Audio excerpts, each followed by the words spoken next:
The Are You OK program, we are going to, here's the agenda so you guys are aware.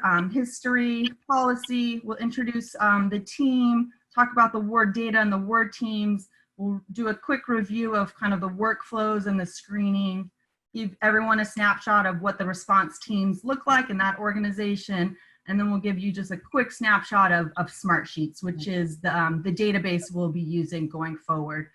So the city of Medford mobilized quickly. So all of you that have been a part of this program since March 23rd when it launched, thank you. And we should all feel very proud because we mobilized super quickly and got over 6,000 calls done to residents in about 2 weeks in response to the COVID.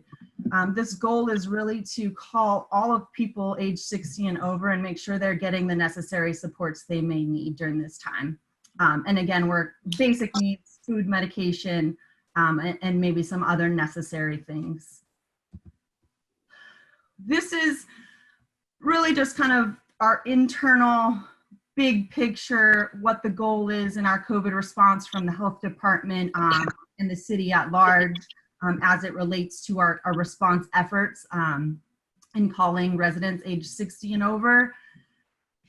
Some of these action teams and this program have again, it's already launched and teams continue to work. So we've served about, we've screened over 145 people. This is some data that you've probably heard around April 17th.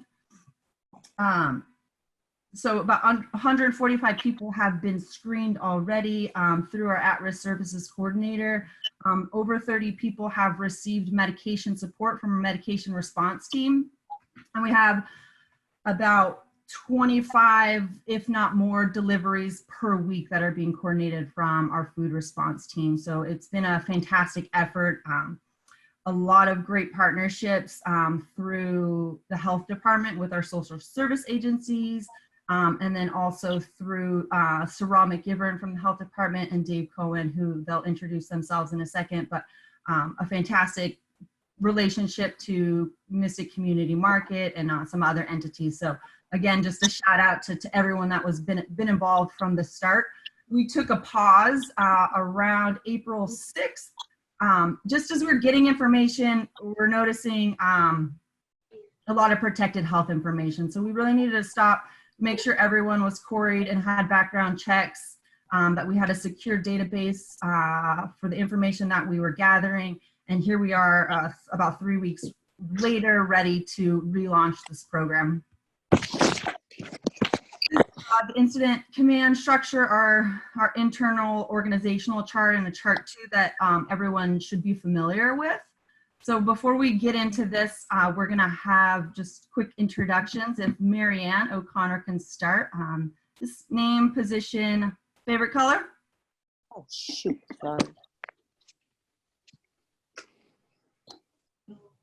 Marianne may not be on at this point. Penny. I'm Penny Panioli, Prevention and Outreach Manager for the City of Medford. In my position, I manage multiple prevention grants, specifically for substance abuse prevention, substance use. There's a feedback. And I also manage our outreach work, which is our recovery coach and outreach worker, Alicia, who we'll talk in just a second.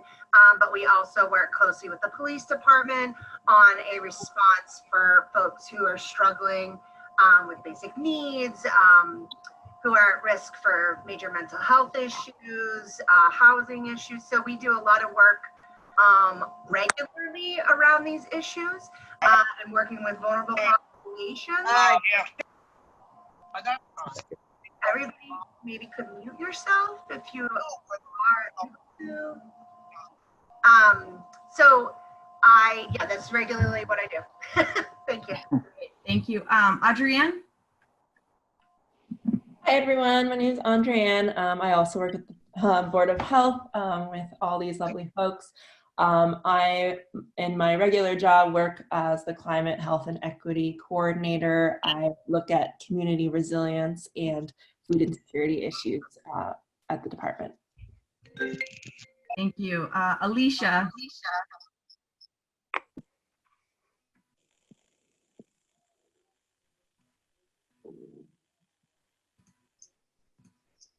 You with us?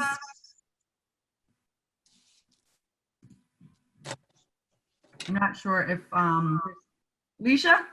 There you are. You're on mute.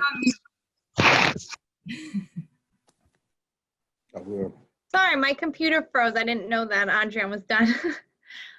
My name's Alicia Ligamina. I work for the Board of Health, the Prevention of Outreach, Prevention and Outreach. And so, like, just to reiterate what Penny was saying, we connect people in Medford residents to different services based on their needs already, including substance use, mental health, basic needs, homelessness. So those are some of the that we do typically. So yeah, are we doing favorite colors? My favorite color is black. Thank you for following instructions, Alicia. I'm just kidding. Sarah. Hi, I'm Sarah McGivern. I'm the Mass in Motion coordinator, so I work on getting people access to food and Blow up the more screen. physical activity in people's daily lives. I work with a lot of different organizations and groups in Medford. I don't have a favorite color. I like all the colors. I'm sorry. I can't even see this. Great. And Officer Lockowitz, Detective Lockowitz, can you introduce yourself, please? Good evening, everybody. Rory Lockowitz. I work for the police department out of the Detective Bureau. They call myself, and also on the call is Detective Chris Coughlin. We work in a unit we call Health and Human Services. We follow up on mental health, substance, certain elderly and juvenile calls, and it was a no-brainer that we would be helping participate in this program. Thank you. Chris, do you want to say hello? I think Chris. I don't know if Chris is gonna be able to respond. I know he's listening. No, I'm still here. Hi, everybody. Chris Coughlin. I work with Rory, Medford Police Detectives. Thank you, Chris. Great. And Dave Kern, sorry.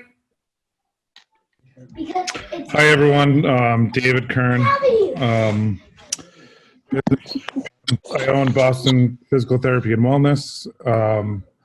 I also am husband of the mayor. And I just want to thank everyone in advance for everything you've done already and for everything you guys are about to do.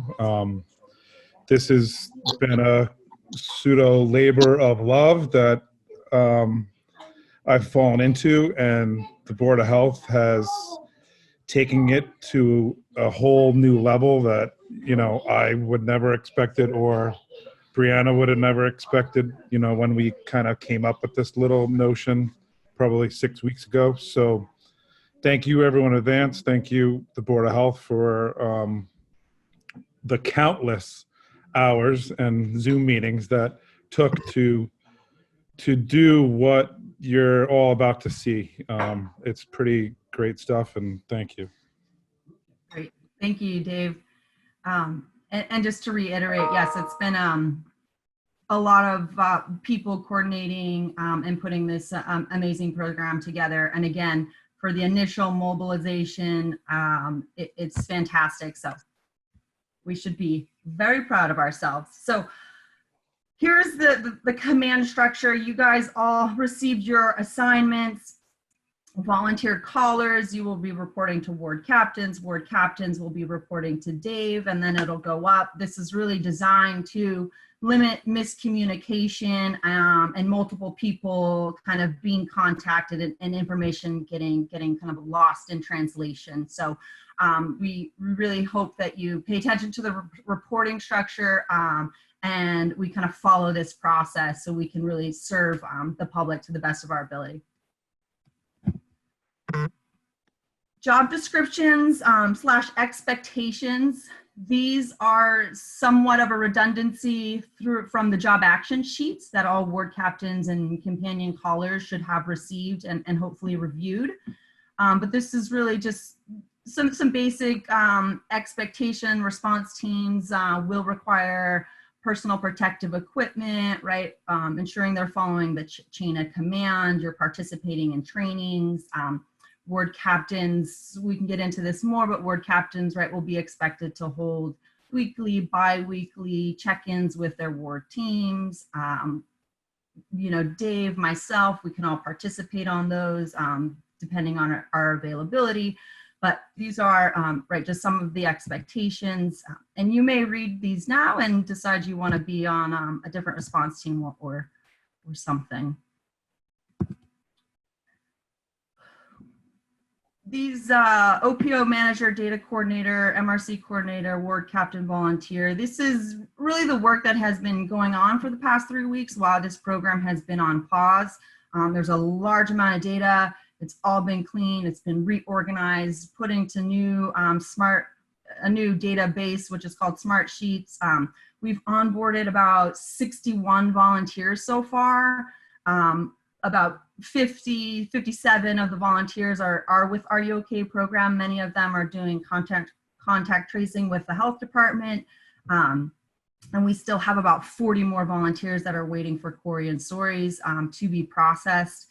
I think that there's a large volume of Corey's being processed, so we apologize for the delay and know like people will still be onboarded. Before we get into this ward data, I do want to quickly just say, please review your job action sheets. And when we get into ward team meetings, that'll be an opportunity to review those job action sheets. And that just gives you a little bit more description about kind of your role or your assignment. Also, just a quick note, in all your assignments or your welcome letter, you received the Mystic Valley Medical Reserve Corps handbook. Some volunteers decided to just be quarried through the city of Medford, but the handbook applies to all of us. It's really just our operating guidelines, taking care of ourselves, taking care of the public, right? Making sure that we're not self-deploying, that we're following the command structure, that we're all making sure we are being HIPAA compliant. Really, so please sign that volunteer agreement if you haven't done so already and get that back to us so we have a record.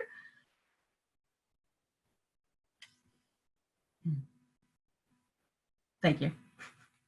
Okay, let's get into this ward data. Some of you guys, some of you may have seen this, but we assigned ward teams and we've lumped wards together. So your kind of ward 1, your ward 2, your ward 3. Your ward captains will take this data and be able to distribute it how they see fit for their team. So you may be in ward 1-1 and you may only have to call back people in ward 1-1. But based on numbers now and based on the total number of callbacks, you may have to, your ward captains may decide that you're going to call people in ward 1-1 and ward 1-2. So we really put wards together based on the data and kind of and the need based on our volunteer numbers at this point. So first contact, meaning these people may have never been called, or they have been called, but there was no ability to leave a voicemail or get in touch with a person. So there's a total of 4,008 calls that still need to be made. That would be a first time contact. This would be your companion caller, right, making these phone calls, and your ward captains making these phone calls. Second contact, about 2,000 that need to be made. This may have been like left a voicemail, somehow sent an email. There may have been a quick touch base, but this would be a second callback. And then there's about 120 calls that are regular check-ins, right? Check-ins haven't necessarily been made in about 3 weeks. So definitely a priority for our ward teams to get those numbers and those call rosters sent out. So total about 6,000 calls that still need to be made in this second round, in this relaunch of Are You OK program. Okay. Wards, I really tried our best to keep people within their wards, but there are some priority wards like Ward 3 that has over 1,000 phone calls to make. So if you were kind of newly onboarded into this program, meaning you didn't participate in the first round based on the information I got, that you were kind of placed in these priority wards that have large volume of calls that still need to be made. So Ward 3, Ward 6, And then some wards, like Ward 8, had a large volume of volunteers sign up, get queried as of today. So some of those people in Ward 8 were redistributed to these priority areas. Here are some teams, just so you know, in your assignments you received, if you were a ward caller, you got your captain contact information. Some of this has already changed as of, I think those emails went out Sunday late. Right, people have withdrawn for various reasons, so your captains may have changed and people on your team may have changed, but we will go over next steps. Ward captains will be receiving kind of their list of teams and their contact information. Again, ward teams, 8 wards, we've just lumped them all together. And we are gonna now start to talk about the workflow. So Adrienne, if you can walk us through this. Yeah, absolutely. And I apologize that the quality isn't the greatest. It was hard to put in all this information into a slide, but I'll do my best. So the first process, the Are You OK calls by ward captains and ward volunteers, this workflow is showing the initial call. So those who still need a first contact. So what is in gray at the front, master resident list, that's not as important for you, but it's so you know where this information is coming from. There is a master resident list that we are using in Smartsheet to help us assign residents to ward captains. So that's the next phase of activating the ward captain for those residents. Your ward captains will then go into their list and assign them to a caller volunteer.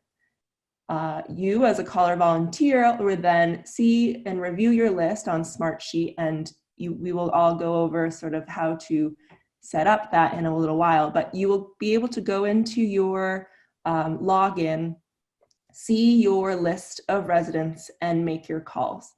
Any sort of actions from those calls, you will be able to fill in your Smartsheet. The process of log phase 2 call 1 and log phase 2 call 2 is really just to allow the opportunity for volunteer callers to try again if they were unable to reach the resident the first time. So that's sort of been in place so that, if you were able to reach them the first time and you identified the need, you can fill out the request form immediately. However, if you weren't able to reach them and you need to give them a call back again, you can make a note of that and try again a second time by logging phase 2 call 2. And just to clarify, phase 2 is what we're relaunching right now.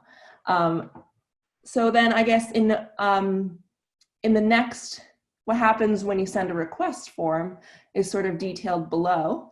The request form is put again into a master request form sheet. These residents are, every new entry is highlighted automatically within the sheet, which gives our at-risk services coordinator, Alicia, the opportunity to see any new requests. So she will go in and triage and screen these residents for more specific details about their needs and what follow-up they would require. Once that's complete, she will assign it to the response team leader. And sort of here, I guess we can do sort of a big overview in how that is assigned through the language services. It's triaged and sent to the language services leader. Then the proper language volunteer for that language is activated. And then sort of it goes back to the above process because the resident identified that they needed a language, and so perhaps needs weren't able to be identified at that call because there was a language barrier there. So that information just sort of goes back to the Are You OK list to be able to make the calls to identify needs. The other response teams require a deployment, so their processes are a little different. For instance, in both the food and medical supplies, the information that is needed is sort of related to the supplier, which is really the location of the pickup. I tried to keep language broad to be accessible for both the food response team and the medical and supplies team. So supplier really just means where they're going to be picking up the either food or medication. And so then after being triaged and assigned to the response team leader, they are able to then go into their Smartsheet view and assign their response team volunteers. So those have already been identified within groups who are interested in joining a response team, either for food or medication. So they will be activated through an assignment in Smartsheet, similar to the above calls. They will be able to go in and view their assignments and see if they need to log a call or whether they're ready to deliver food. So there are two options of either for assignments, it's an assignment to make a call, or it's an assignment to make a delivery. And that will be explained in more detail when we meet as individual response teams, where we can really go in step by step on all these pieces. So don't be worried if you're a little confused right now. We will go into detail for each step. To repeat what Adrienne said, please don't panic yet. You will get specific training with your ward teams on really the details, how to access the information and the work kind of flow in details with your teams. There'll be videos provided, etc. So this is really just an overview of how the information is going to be processed, the flow of it, and then how response teams are triaging and then responding. So the next couple of slides, we're going to get into the roles of our at-risk coordinator and our response team and kind of their step-by-step so everyone is aware. So when you fill out the request for services form, I'm going to see that on my end. What I'm going to do is I'm going to first monitor them basically hourly. We're looking at work hours unless I see. I know there was a question. There's an urgency scale on the form, so if it's super urgent, we will get back to it. If not, if the urgency is not high, then we'll be working on that in working hours.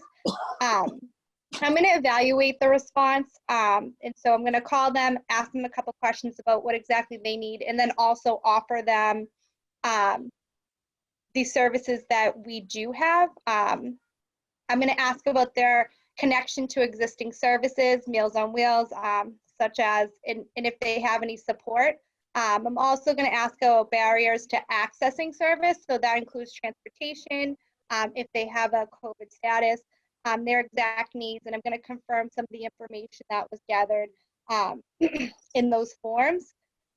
I'm going to be assigning these cases based on their needs to all of the response teams. So medication, personal supplies, food, recovery, language, and then we do have the companion check-in. So we have a list from the original list of people who would like to be checked in. And if somebody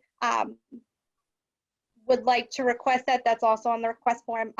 We're gonna, if applicable, we're gonna coordinate with the existing services that they have. There's been some other needs such as laundry, if they are, in touch with Mystic Valley, that's something that that they could handle and just kind of linking them to the services. I'm gonna communicate that need to the response teams, and they're gonna, do their thing. Excuse me. So so that's kind of on my end as the at-risk coordinator, what I'll be doing when I'm getting those forms on my end, and the flow chart that will all trickle down to the people on the team. So when the request is made through the resident request form, then Alicia sends it to the food response team, and then we give the person a call and let them know about the services that are available in Medford. So we tell them about Meals on Wheels and how to sign up for that, the to-go meals that they can get from the senior center Monday through Friday. And then we tell them about the different food pantries that are available. We're always referring to the information that's on the city website. We're always keeping that up to date. And it's really easy to find. I can walk you through how to find that if you need it. But the food pantries that are available, we tell them about that. And we will always recommend the Mystic Community Market, which is the new food pantry on Mystic Ave. They're open 5 days a week, and they're doing a drive-through model, no contact pickup these days. So it's really easy to get in there and get a bag of food. Residents can go up to once a week. They can, if they drive there themselves, they can pick out which protein they want. So we encourage people to go there and get fresh food. And if they're not able to get out and get a bag from Mystic Community Market or one of the other food pantries on their own, then we sign them up on our delivery list. So we have 3 days that we're doing deliveries from Mystic Community Market. It's Mondays, Thursdays, and Saturdays. We do a reminder call the day before, then we go and get the food from the Mystic Community Market. We call them when we're on our way so they know to come out and get it, because we're doing a no contact pickup, but we want to make sure that they get it. We're starting a new program with Wegmans really soon. This program is for people who we've found from a lot of conversations that we've had with people over the phone that they can afford food. They just cannot get deliveries because the traditional delivery venues like Instacart, Peapod, Amazon Fresh, all the delivery windows are completely booked up and it's impossible to get a delivery. So we worked out this program with Wegmans where people can buy a box. There's 3 different choices. I don't know if you can really see the detail on your screen, but basket number 1 is really like basics. That's for $48. Basket number 2 is the basics plus some more for $66. Basket number 3 contains everything in all 3 columns. So it's got some more premium items like some nuts and cheese. This is just meant to provide them with some basic food. And we worked out a system with Wegmans where the person who wants to buy the box has to be a person that's on our list, is in the Are You OK program or is quarantined at home. It can't just be any random person from the community. So we don't want you to tell the whole world about this right now. This is really just for the people on our list. They call the catering company, the catering number at Wegmans, certain times of the day, Monday through Friday, and then they pay for their order over the phone. And then on Sunday, members of the food response team will be making the deliveries to these people's homes. So we'll go to the back of Wegmans and pick up the boxes and deliver them to the people that paid for them earlier in the week. Great. Thank you, Sarah. And for the food response team, there will be an in-depth training of really this process. So just so you know, medication response team has expanded to personal supplies response team as well. So that's really us coordinating face shields that are getting sent to various nursing homes or hospitals in the area. Masks, we've got some donations from Cambridge Health Alliance for personal cloth masks. And some residents are requesting those, so that's really kind of our personal supplies, and there may be some other supplies that are needed or being requested. So resident request forms filled out, it's screened by Alicia. She's assigned those people in need of medication to me as the response team leader. I will assign it to somebody in the medical or someone on the response team. We activated the response team with longstanding medical reserve members. So our team is established, but we may be onboarding 1 or 2 more depending on need going forward in this next phase. The volunteer reviews the assignment, makes the follow-up calls to get details about and really troubleshoot. The first priority is to get the person a delivery made by the pharmacy and set up payment. So those processes are walked through. At a last resort, we're deploying an individual on the team to go out and pick up those medications. And then that person would be activated again by the team leader to be deployed, and then they're coming back to their sheet and marking that information off as complete. If we are paying for the medication through donations from our senior center, we have some gift cards that we're paying kind of again as a last resort. right, those receipts are uploaded and everything's documented. Really through working hours and depending on the medication need, we are deploying the Medford Police Department to go out and make those deliveries. So they have also, again, partnered with us on this larger program, but they are specifically doing some medication deliveries as well.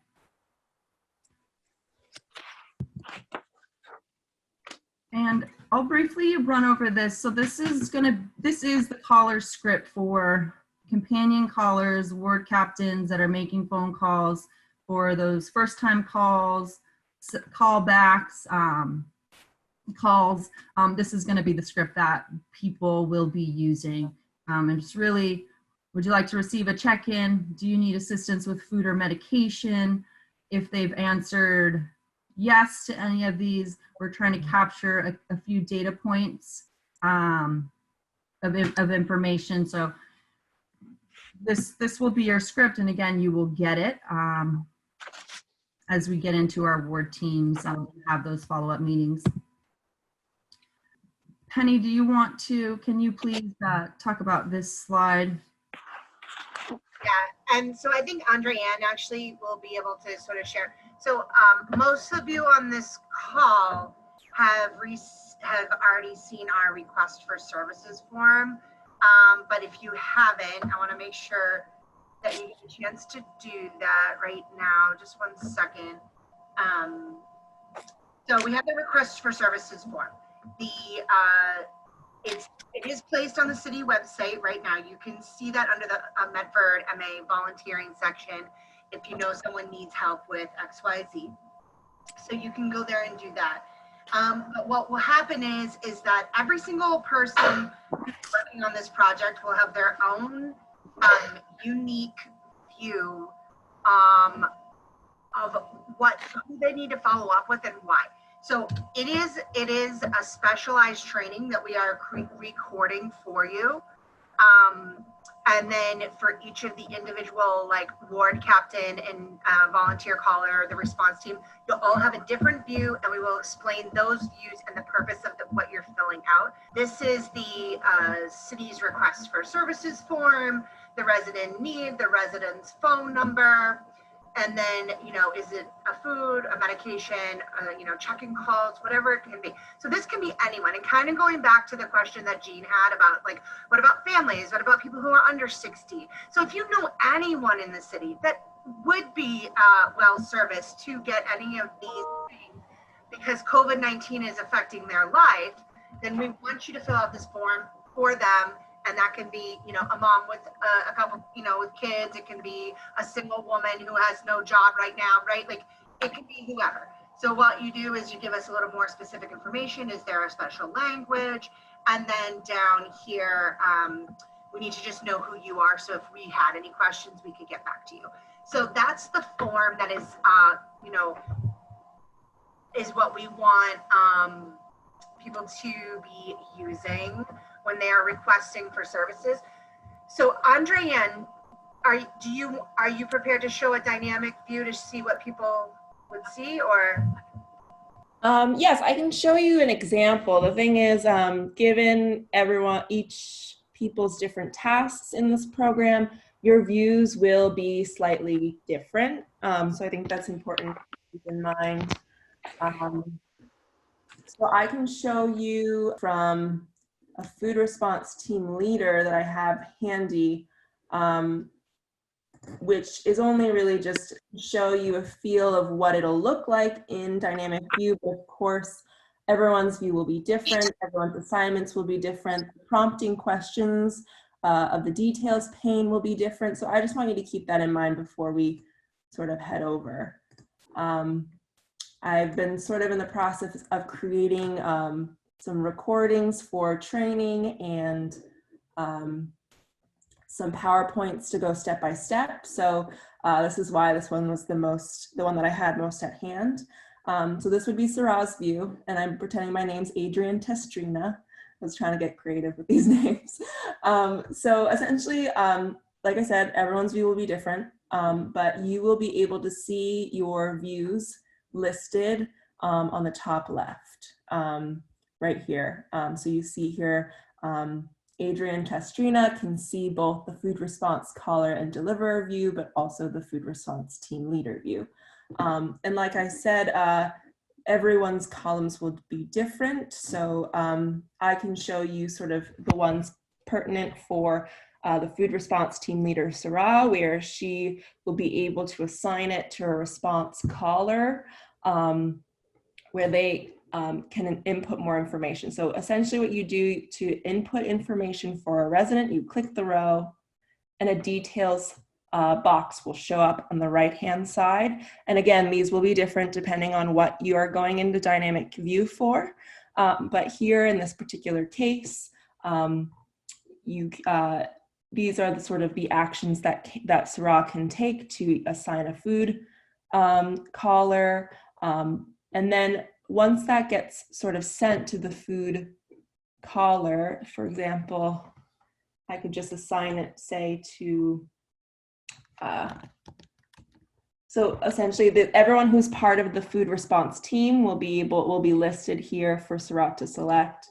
But this will essentially be the trigger that will assign you to your sheet. So that's how your sheet will be populated, is through your ward captain or your team leader assigning you a resident to view. And then all the rest of the information will then be available to you. So everything above, everything below, response caller assigned will also be available for the response callers to fill out on their end.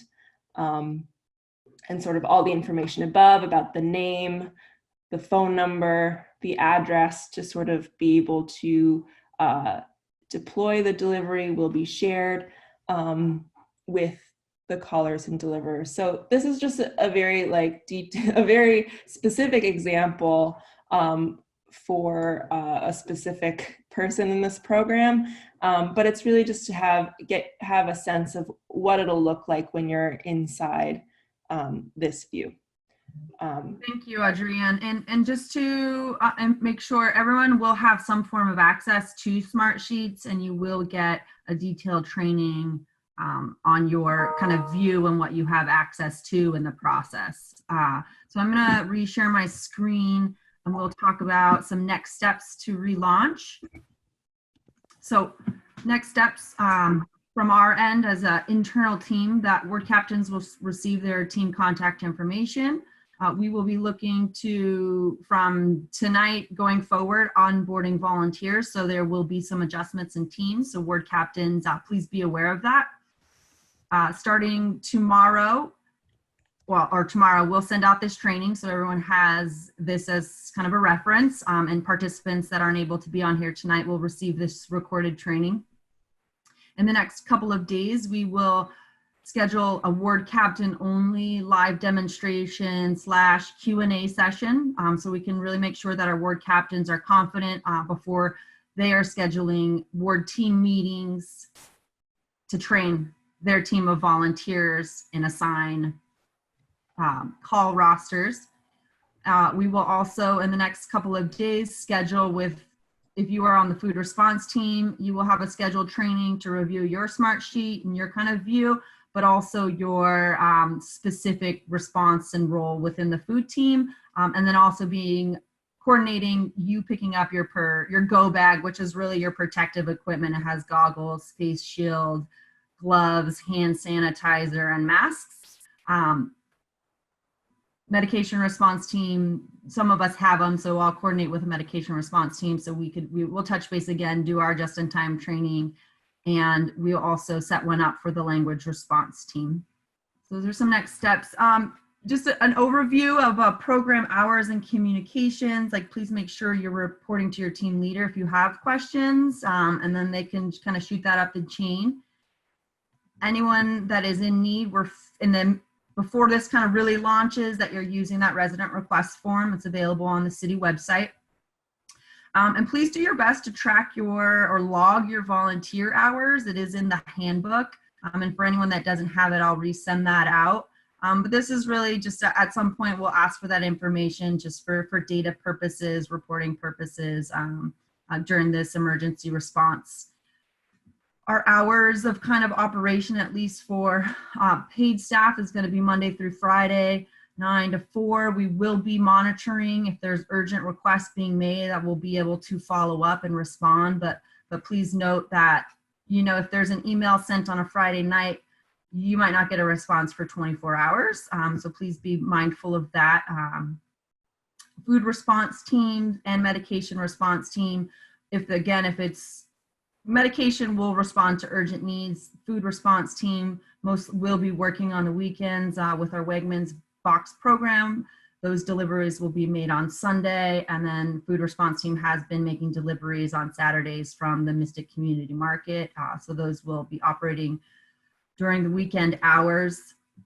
Volunteers, you can make your own schedules, right? Be mindful of times that you're calling residents. We recommend, right, that it's between 8 a.m. and 7 p.m. Internal communications, we'll stay in touch with the large group regularly, share successes, challenges, kind of an overview of numbers based on the data that we're collecting. And then external communications will make sure we are expecting that our team leaders are, you know, holding weekly meetings or bi-weekly meetings, and then we can also be participating in those as needed. Brooke did a great job.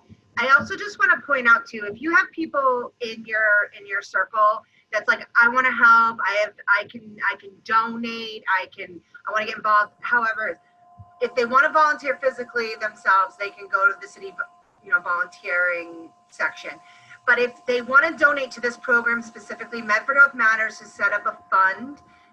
You can mail a check directly, or they can, somebody can, or they can go on a GoFundMe page. And all the funds that come in for that are coming directly to this program. And we do have a lot of people who are having, you know, medical needs, like their medical supplies or their prescriptions. And so that fund really will help us to get those prescriptions to people who are in need. So I really would encourage, if you can, if you see that on Facebook, if you can share it out, it will help us all to be able to get people who are in need. And the other thing I want you to know too is that, so of the people who are unfortunately have gotten sick, they are also being given, you know, we are also providing through this system too. So this is not just for senior citizens. We are at this point taking in calls from anyone and everyone. Someone calls the mayor's office and says, hey, so-and-so is in need of help. Fill out the request for services form. It kicks back into the thing. So the response team system is really, really doing much more than just people over 60 years old. So, you know. And again, right, the priority is to protect the health of the public, but also to make sure that we're all taking care of ourselves and doing our best for ourselves and for our families. So please reach out at any point, right, if you're feeling compassion fatigue or you need to kind of step back or whatever it may be, that we can fill those voids.